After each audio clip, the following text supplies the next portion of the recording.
भन्न जान्दिनँ हेर्नु आफै भन्दै जानु होइन घरको यो रुम हो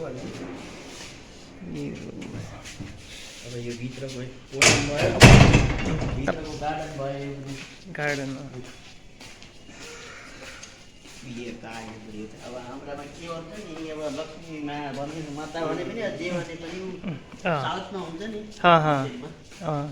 त्यो भयो नन्दी नन्दी अब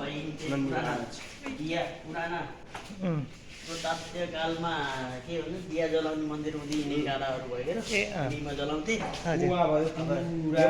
साउथबाट आएको त ढुङ्गो पनि मन्दिरको फेरि मन्दिरबाट ल्याएको तर त्यहाँ त्यत्तिकै राखिया छ हजुर पुरानो डाकघरमा अब यिनी विष्णु भगवानको फोटो हो काठको विष्णु भगवान अब यसभित्र होल अब सिटिङ एरिया खानी एरिया डाइनिङ हल भन्छ नि डाइनिङ हल डाइनिङ हल हो अब किचन किचनको पोर्सन यो हो लाइट भन्दाखेरि लाइभ किचन भन्छ नि लाइभ किचन भन्नको अर्थ अब खुल्ला किचन कि जस्तै के भन्छन् यता बाहिर बसेको मान्छेले पनि देख्न सक्छ यता सक्छ ओपनली खाना कसरी बन्दैछ केही फरक पर्दैन यो पनि सिटिङ एरिया हो यो पनि सिटिङ एरिया अनि यही बाहिर पनि सिटिङ एरिया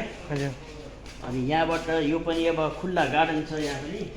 माथि जाने स्टेयरकेसबाट माथि जानु पर्यो यो तल्लो फ्लोरबाट माथि जाने यो केराको बुट्टा मैले एउटा फार्मबाट ल्याएर लगाएको थिएँ हजुर यिनी केराका बुट्टा पनि यस्ता भइसके कतिखेर काटेर फाले आधा छ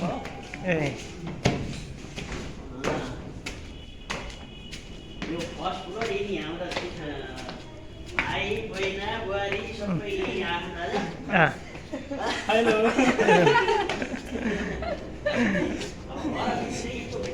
लाइफ चाहिँ जस्तै के भनिन्छ नेचुरल भयो नेचुरल हजुर नेचुरल गर्नु यो नेचुरल पनि अब नभएर नेचुरल यता आउँदाखेरि पनि बुटेक छ हरियाली छ नेचुरल छ उता पनि नेचुरल छ होइन यो पनि सिटिङ एरिया हो यसो सिटिङ एरिया चिया खान्ला अब यहाँ चाहिँ अब सफा गर्न आत्ताई फोहोर छ हामी यहाँ सफा गरेर यसो त्यो रुमबाट बाहिर निस्किने अनि चाहिँ कफी चिया पिन्ला राम्रो हुन्छ हजुर भनेर चाहिँ त्यो कन्सेप्टले बनाएको हो यहाँ भित्र अरू कोठाहरू पनि छन् यो लक खोल्नु पर्छ लागेको छ केला नलाओस् यहाँ केही भयो भने त यस्तो यो पनि सिटिङ यसलाई टी रुम भन्छ टी रुम ए बसेर माथिल्लो फ्लोरमा टी रुम हजुर अब त्यसै गरेर यहाँ फेरि टिभी रुम छ अर्को यो हो टिभी रुम यो टिभी रुम कार्टुन रुम खोल्न परेन गरेर अब टिभी रुम हो यो सिटिङ एरिया पनि छ अनि यसलाई टिभी रुम भनिन्छ टिभी रुम यता गेस्ट रुम छ हजुर अब यो गेस्ट रुम हो यो guest second guest room first भएर सेकेन्ड गेस्ट रुम हो सेकेन्ड गेस्ट यहाँ चाहिँ राजस्थानी स्टाइलमा हजुर हैन यो चाहिँ फ्रेमिङ पनि पुरै राजस्थानी स्टाइलको हो ए यिनी फ्रेम उही हिसाबले कन्सेप्ट त्यस्तै गरेर राखेको छ राम्रो कन्सेप्ट हो चाहिँ अनि चाहिँ यो फर्स्ट बेडरुम हो मास्टर बेडरुम नभएर फर्स्ट बेडरुम हो अनि चाहिँ गेस्टहरू आउँदा ओर्दा अब यता बाथरुम छ अब यो वास बेसन यो सुतेर नाउने बाथरुम हो यो सुतेर नाउन मिल्छ बाथटब यता त नाउनी छ यता चाहिँ अब बुझ्न के हो बुझ्न नि यो के हो चाहिँ हेर्नु लाइभ ओपन सावर भन्छ यसलाई ओपन सावर खुल्लामा नाउन मन छ भने पा यसलाई ओपन सावर भन्छ यहाँ नाउन सक्यो खुल्लामा त्यही कन्सेप्टले यहाँ खुल्लामा नाउन बनाएको यहाँ एउटा सानो प्लान्ट राखिया छ ताकि हैन एउटा सोको लागि राम्रो देखिन्छ घरमा नेचुरल फिल होस् नेचुरल पनि राम्रो फिल भन्छ अब नेचुरल फिलिङ्स वाला फिलिङ चाहिँ राम्रो हुन्छ अब हेर्नु यो गुडगाउँको नक्सा हो पुरै यो गुडगाउँको यो गुडगाउँकै हो गुडगाउँको हो त्यसपछि चाहिँ अब भन्दाखेरि एउटा मास्टर बेडरुममा मैले हजुरलाई लगिन ए यो छता जाने हजुर अब फर्स्ट फ्लोरबाट हामी छता जान लाग्यो हजुर यो केराको बुट्टा साह्रै मनपर्छ घर आउँदै पनि हुन्छ हजुर हजुर यो घरभित्रै लगाएका छौँ कि हामीले एकदम नेचुरल फिल होस् त्यही त ताकि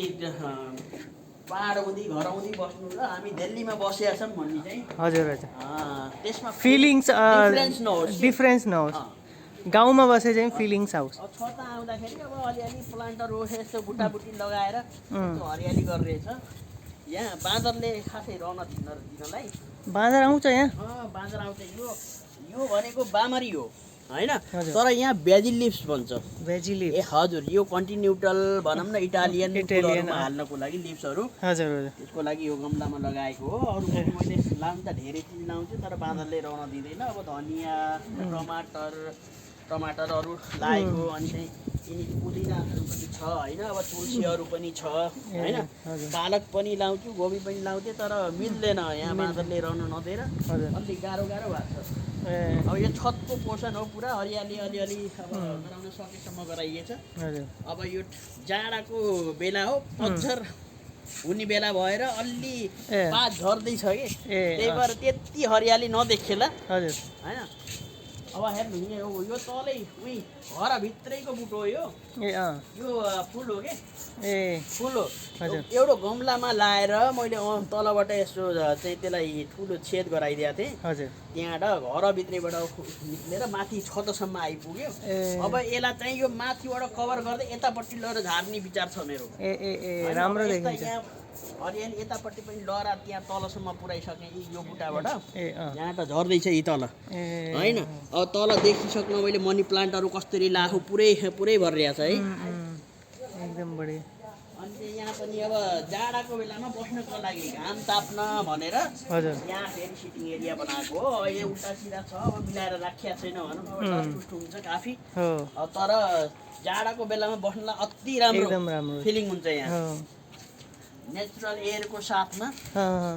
पानी आयो भने यसलाई फेरि कहाँ राख्ने पानी आयो भने माथि कभर छ केही फरक पर्दैन नि त छेप्दैन त नै केही फरक पर्दैन तब त हुरी बतास आयो भने छेप्ने कुरा छुट्टै छ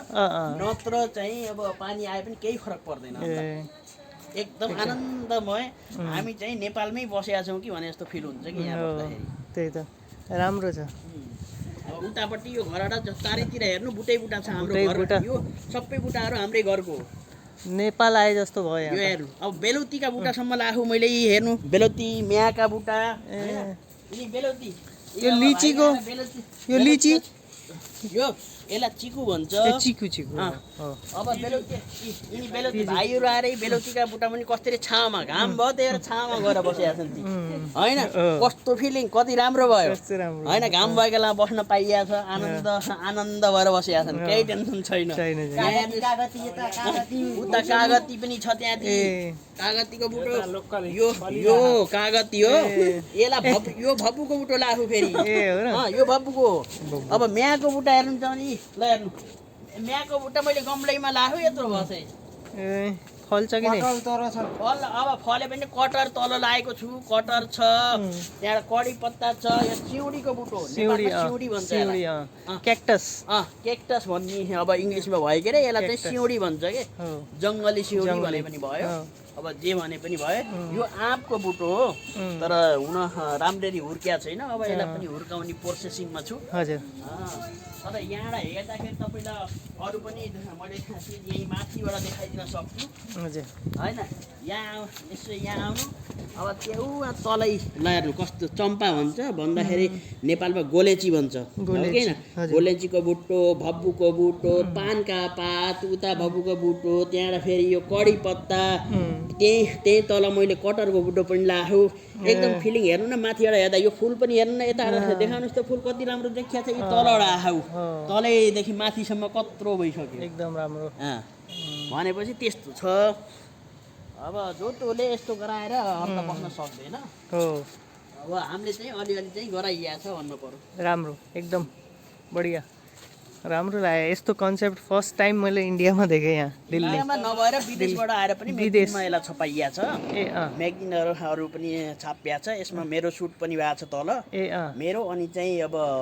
दाइको पनि सुट भएको छ दुइटैको सुट भएर म्यागजिनमा विदेशी म्यागजिनमा पनि यो तपाईँको मेरो युट्युब च्यानलमा जान्छ यो भिडियो ए हो ठिक छ सबैले लाइक र कमेन्ट सेयर गरिदिनु होला हजुर यो चाहिँ दिल्लीमा त बसिया छ तर चाहिँ हामीले यस्तो कन्सेप्टले बनाएको भन्ने विश्वमा पुग्योस् हजुर धेरैभन्दा धेरै सेयर गरिदिनु सेयर होला ओके धन्यवाद धन्यवाद